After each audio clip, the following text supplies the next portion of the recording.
से छत्तीसगढ़ पीएससी की परीक्षा हुई गड़बड़ी पर प्रदेश की सरकार घिर गई है। अब तक तो बीजेपी ही सवाल उठा रही थी, अब हाईकोर्ट ने भी पूछा है कि ऐसा क्या संयोग है कि अफसरों और नेताओं के बच्चों और रिश्तेदारों का पीएससी में चयन हो गया। हाईकोर्ट ने सरकार और आयोग से जवाब मांग लिया है। प्रदेश की सरकार अब जांच की बात भी कह रही है। नियुक्तियों पर अगले आदेश तक रोक लगा दी गई है। प्रदेश की सरकार पर भ्रष्टाचार का आरोप लगा रही बीजेपी को एक बड़ा मौका मिल गया।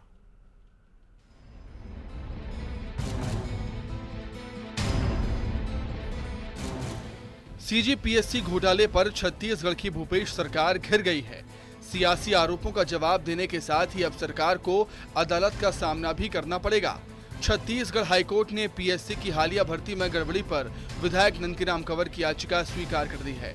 हाईकोर्ट ने प्रदेश सरकार से कड़े सवाल भी पूछे हैं। कोर्ट ने सवाल उठाया है कि ऐसा क्या संयोग है कि अफसरों और नेताओं के बच्चों और रिश्तेदारों का पीएससी में चयन हो गया। हाईकोर्ट ने इस मामले पर सरकार और आयोग से जवाब मांगा है। पीएससी पर प्रदेश में लंबे समय से हंगामा लगातार जारी है और अब हाईकोर्ट की सख्ती के बाद सरकार ने मामले की जांच की बात कही। सरकार जांच के बाद कोर्ट में जवाब पेश करेगी। मामले पर फैसले तक नियुक्तियों पर यथास्थिति रहेगी।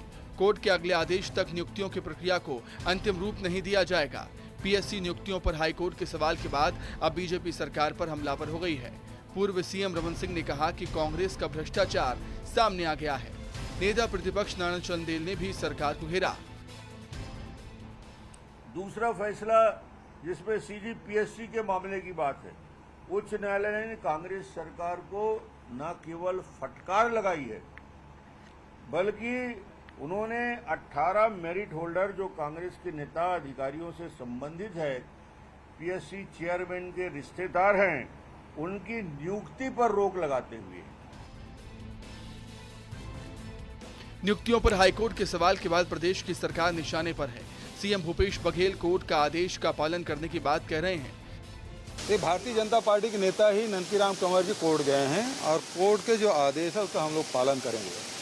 2003 में पीएससी भर्ती में इन्हीं शासनकाल में हुआ था और 2016 में फैसला आया था कि मेरिट लिस्ट में गड़बड़ी हुई है वर्षा डोंगरे के केस में, और उसके बाद तत्कालीन सरकार सुप्रीम कोर्ट गई और आज तक का फैसला अपेक्षित है। अभी जो न्यायालय यदि कोई उसमें डायरेक्शन देती है, अभी बात ये हुई कि ये अधिकारियों के जो रिश्तेदार हैं उसकी भर्तियां हुई है, इसमें कोई आरोप तो लगा नहीं है, लेकिन इसमें भी यदि कोई गाइड आता है उसकी जांच कराने के यदि निर्देश देते हैं, हम जांच करा लेंगे। यदि उसके और कोई निर्देश देते हैं वो कार्रवाई कर लेंगे। न्यायालय हमको निर्देश करें, हम वो सब काम करेंगे। ठीक है। छत्तीसगढ़ पीएससी की 2021 सिविल सेवा परीक्षा के नतीजों पर लगातार सवाल उठते रहे हैं। बीजेपी का आरोप है कि कई सरकारी अधिकारियों और नेताओं के बच्चों का चयन किया गया। अब तक सरकार इन आरोपों को नकारती रही है, लेकिन अब हाईकोर्ट ने भी सवाल पूछा है। कोर्ट की फटकार के बाद सरकार घिरती हुई नजर आ रही है। Bureau report, news 18, Madhya Pradesh, Chhattisgarh.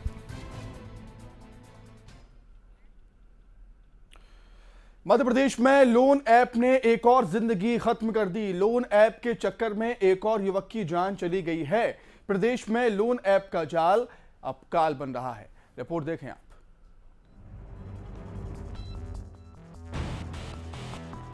MP में लोन ऐप का जाल फिर काल बना है। फिर एक युवक अपनी जान देने को मजबूर हुआ है। बैरसिया के नारायण विश्वकर्मा ने लोन ऐप के जरिए कर्ज लेने की कोशिश की थी, लेकिन लोन के बदले उसे मौत मिली। फर्जी लोन ऐप ने पैसे देने की जगह नारायण विश्वकर्मा की जेब ही खाली कर दी।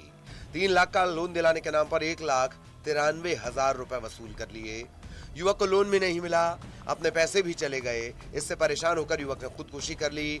खुदकुशी से पहले नारायण विश्वकर्मा ने एक वीडियो भी बनाया जिसमें उसने लोन ऐप से परेशान होने की बात कही।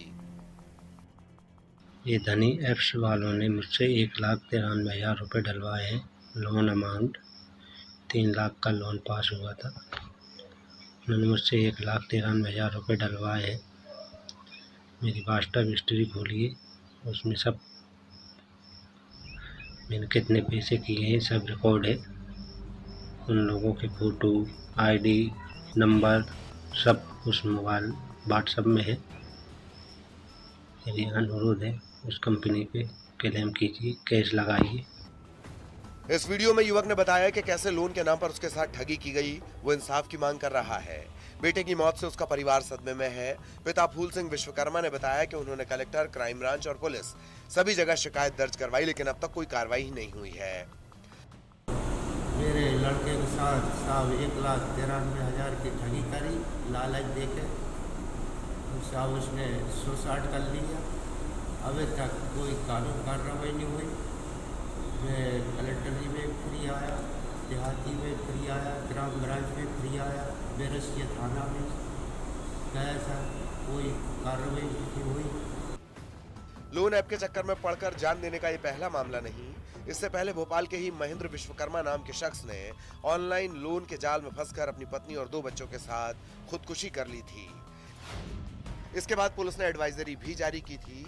इसमें कहा गया था लोन ऐप के बैकग्राउंड की पड़ताल, ऐप और उसके डेवलपर्स की जानकारी, ऐप अनुमतियां देते समय सतर्क रहना, डेटा प्राइवेसी का ध्यान रखना, लोन ऐप की गोपनीयता नीति और सेवा की शर्तों को पढ़ना, लोन ऐप्स को व्यक्तिगत जानकारी या दस्तावेज नहीं देना, एंटीवायरस और एंटी मेलवेयर सॉफ्टवेयर से डिवाइस को सुरक्षित रखना, लुभाने वाले ऑफर पर संदेह करना, लोन की शर्त, ब्याज की दरों के बारे में पूरी समझ, संदिग्ध गतिविधियों की रिपोर्ट करना जैसी तमाम चीजें इस एडवाइजरी में शामिल हैं। धोखाधड़ी करने वाले लोन ऐप से बचने के लिए इन गाइडलाइंस का पालन बेहद जरूरी है, लेकिन पुलिस सिर्फ गाइडलाइन जारी कर अपनी जिम्मेदारियों से पीछा नहीं छुड़ा सकती। लोन देने के नाम पर जिंदगियां छीनने वाले अपराधियों पर सख्त कार्रवाई कब की जाएगी? नारायण विश्वकर्मा, महेंद्र विश्वकर्मा को इंसाफ कब मिलेगा? Bureau report, news 18। तो नई संसद में आज नया इतिहास रचा गया है। 27 सालों से अटका महिला आरक्षण बिल लोकसभा में बहुमत से पास हो गया और इसके साथ ही आधी आबादी को उनका हक दिलाने का पीएम मोदी का संकल्प सिद्धि की ओर बढ़ चला है।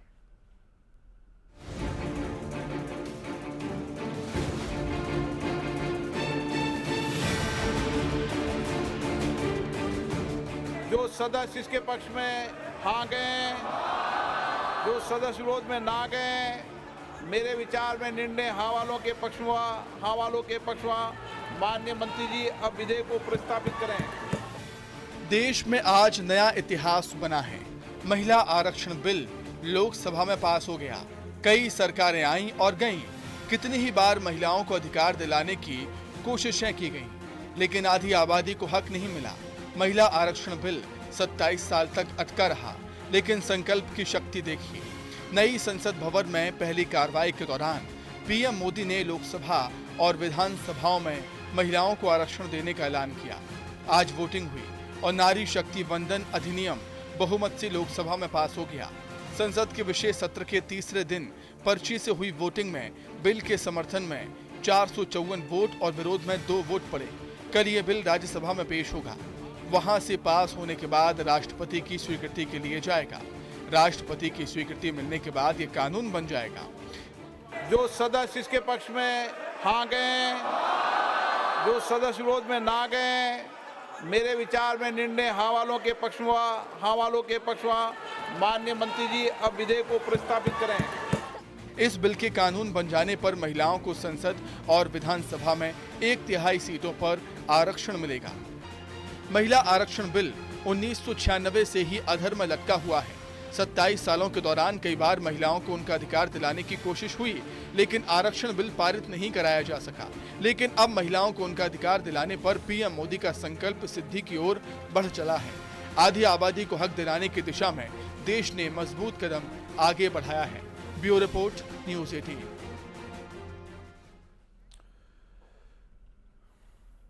वहीं शत्रुघ्न सिन्हा ने महिला आरक्षण बिल का स्वागत किया है।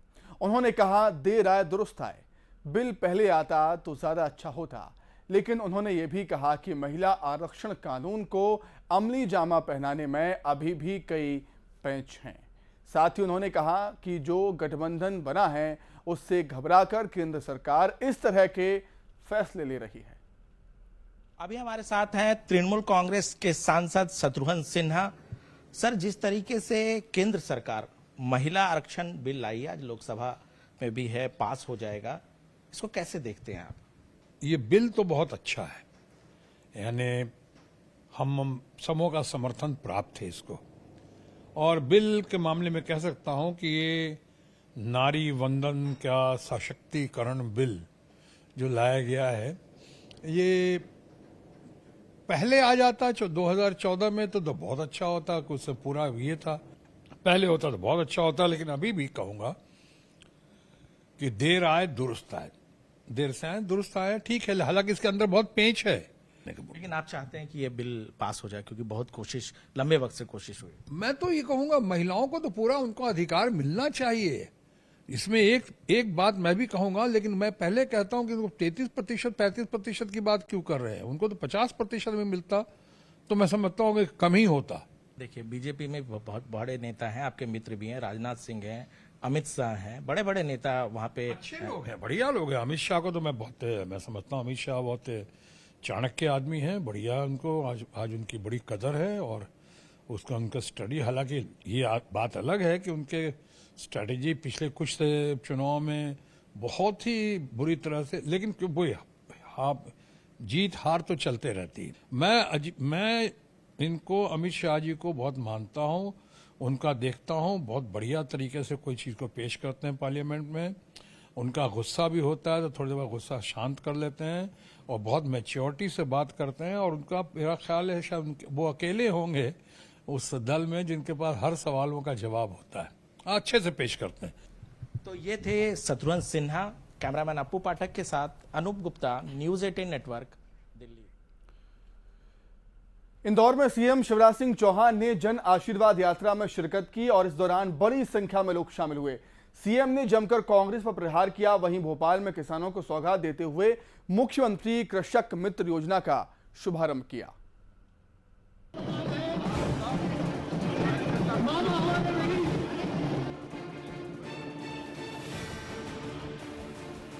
इंदौर में जन आशीर्वाद यात्रा में शिवराज सिंह चौहान शामिल हुए। सीएम के साथ रथ पर कैलाश विजयवर्गीय भी मौजूद थे। इस दौरान बीजेपी कार्यकर्ताओं का उत्साह चरम पर दिखा। रथ पर सवार सीएम पर लोगों ने फूलों की बारिश की। शिवराज सिंह चौहान ने कांग्रेस पर जमकर निशाना साधा।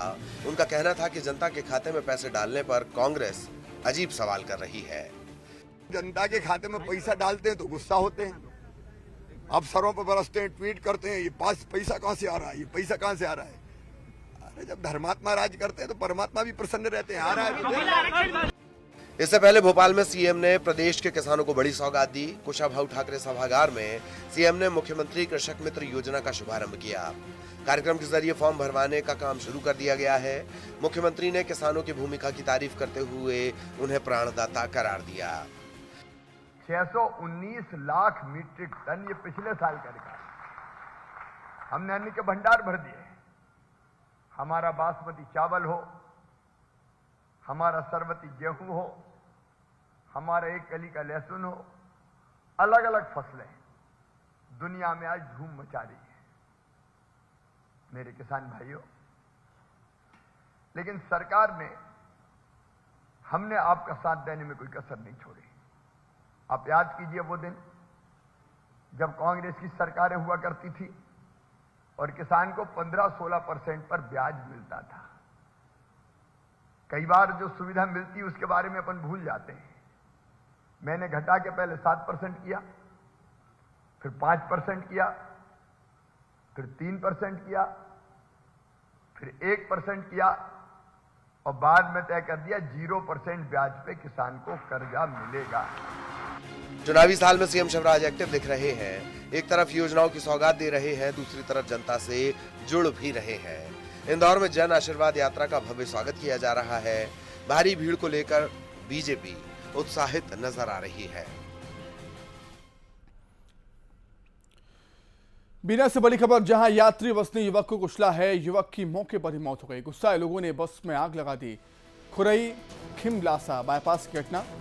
खिमलासा थाने की पुलिस मौके पर मौजूद। बीना से बड़ी खबर आपको बता रहे हैं, जहां पर यात्री बस ने युवक को कुचल दिया।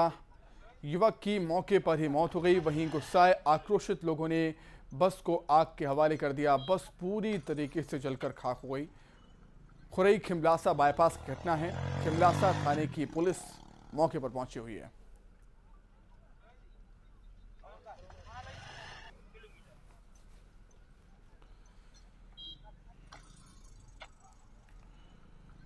तो बीना से बड़ी खबर, जहां एक यात्री बस ने युवक को टक्कर मारी थी, युवक को कुचल दिया था और इस दर्दनाक हादसे में युवक की मौके पर ही जान चली गई, मौत हो गई।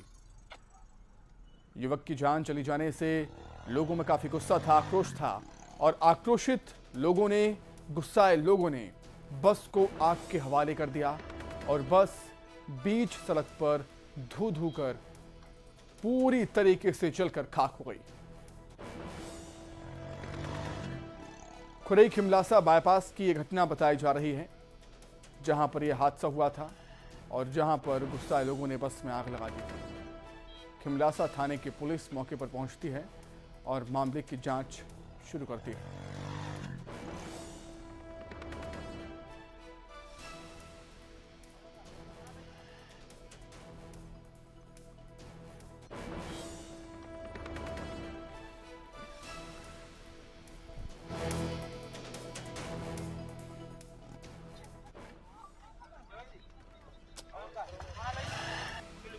तो बीना में एक यात्री बस ने युवक को कुचल दिया और युवक की मौके पर ही मौत हो जाती है इस दर्दनाक हादसे में, जिससे लोग काफी आक्रोशित हो गए, गुस्से में आ गए इस घटना के बाद। और गुस्साए लोगों ने बस में आग लगा दी, बस को आग के हवाले कर दिया। बस धू धू कर जल गई, पूरी तरीके से जल गई बीच सड़क पर ही। हादसे के बाद ड्राइवर फरार है, पुलिस जिसकी तलाश कर रही है। खुरई खिमलासा बाईपास की यह घटना है। खिमलासा थाने की पुलिस मौके पर पहुंची और मामले की जांच शुरू की पुलिस ने।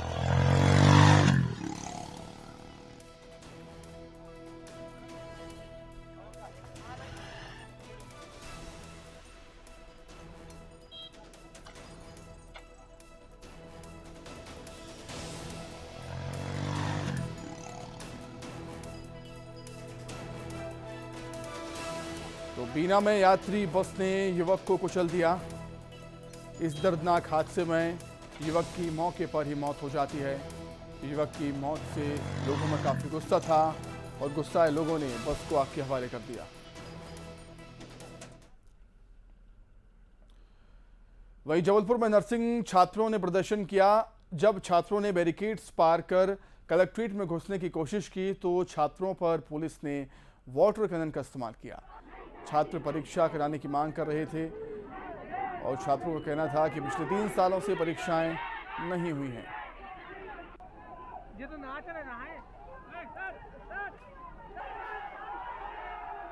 जबलपुर की तस्वीरें आपके सामने, जहां नर्सिंग छात्रों ने जबरदस्त प्रदर्शन किया।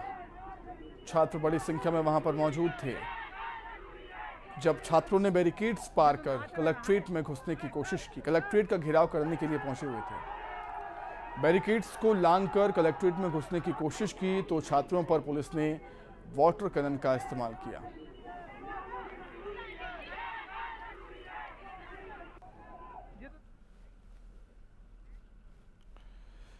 चुनावी साल में मध्य प्रदेश की सियासत रेल सरपट दौड़ रही है। भोपाल में मेट्रो के कोच पहुंच चुके हैं, जल्द ही ट्रायल रन भी शुरू होने वाला है। लेकिन इससे पहले बीजेपी कांग्रेस के बीच मेट्रो का श्रेय लेने की सियासत भी शुरू हो गई। जनता का कहना है कि मेट्रो की सौगात से हम खुश हैं, विकास के काम हुए हैं, लेकिन अभी भी काफ़ी काम होने बाकी हैं, ज़रूरी हैं। बहरहाल देखना होगा कि इस चुनावी साल में जनता कैसे मेट्रो की सवारी कराती है।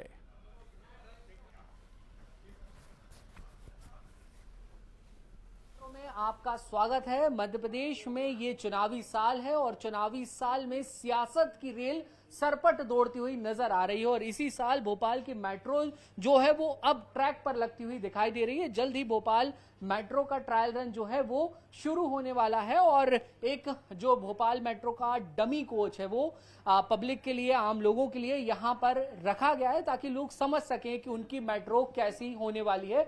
इसके बारे में हम लोग आपको थोड़ा सा विस्तार से बता देते हैं कि देखिए इसमें डिस्प्ले सिस्टम है, सुरक्षा के सारे इंतजाम हैं, ऑटोमेटेड डोर्स हैं, जो अगला स्टॉपेज आएगा उसके बारे में आपको सूचना भी मिलेगी। और सुरक्षा के नजरिए से अगर आप देखेंगे तो यहाँ पर सीसीटीवी कैमरास भी हैं और तमाम जो इंस्ट्रक्शंस है वो भी यहाँ पर मुहैया कराए गए हैं, चस्पा किए गए हैं ताकि लोग बेहतर रूप से इसे समझ सकें। पब्लिक मजा ले रही है, आनंद ले रही है, आके समझ रहे हैं कि किस तरीके से भोपाल का विकास हो रहा है और आने वाले समय में जब वो मेट्रो का सफर करेंगे तो ये सफर कैसा रहेगा। पहले हम पब्लिक के पास चलते हैं।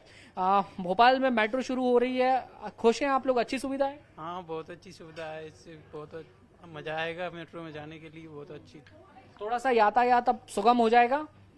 हाँ, यातायात सुगम होगा, जो आने जाने में जो लोगों को परेशानी होती है वो भी कम होगी, क्योंकि बस भी चल रही है और ये ट्रेन भी चलेगी, तो उससे क्या है लोग बटेंगे और बढ़िया आराम से यातायात में इसका फायदा लेंगे। मामा की योजना सफल तो होगी। चलिए ठीक है।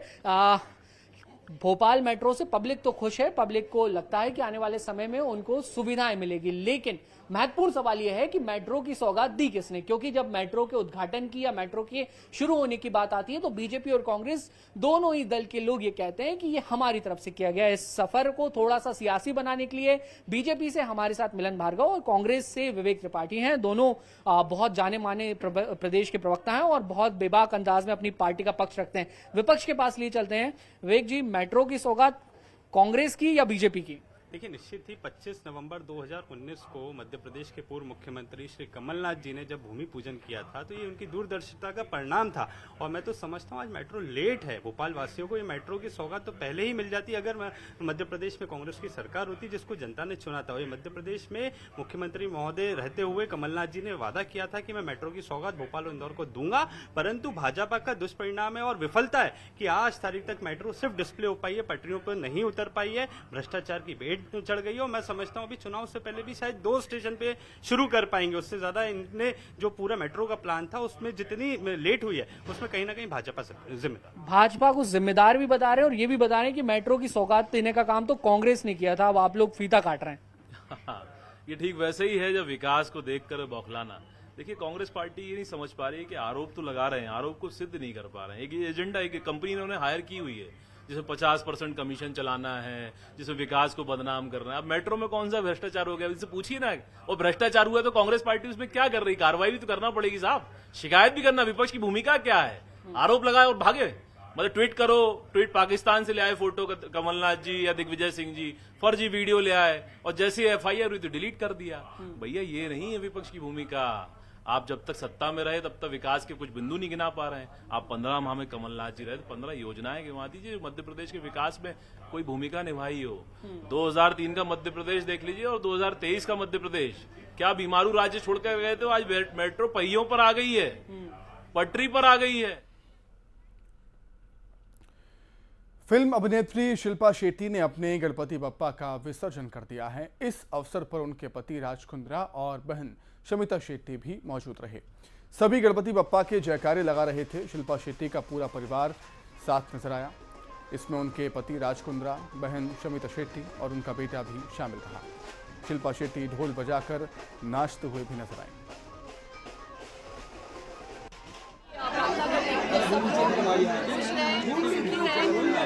और जितने भी विघ्न हैं वो सारे विघ्नहर्ता जो है, यही मांगती हूँ सुख, शांति, समृद्धि, स्वास्थ्य, बस मैं यही प्रार्थना करती हूँ अपने राजा से।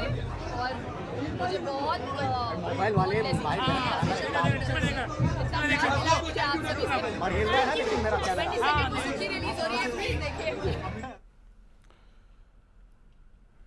तो इसी के साथ ही फिलहाल इस बुलेटिन में इतना ही। नमस्कार।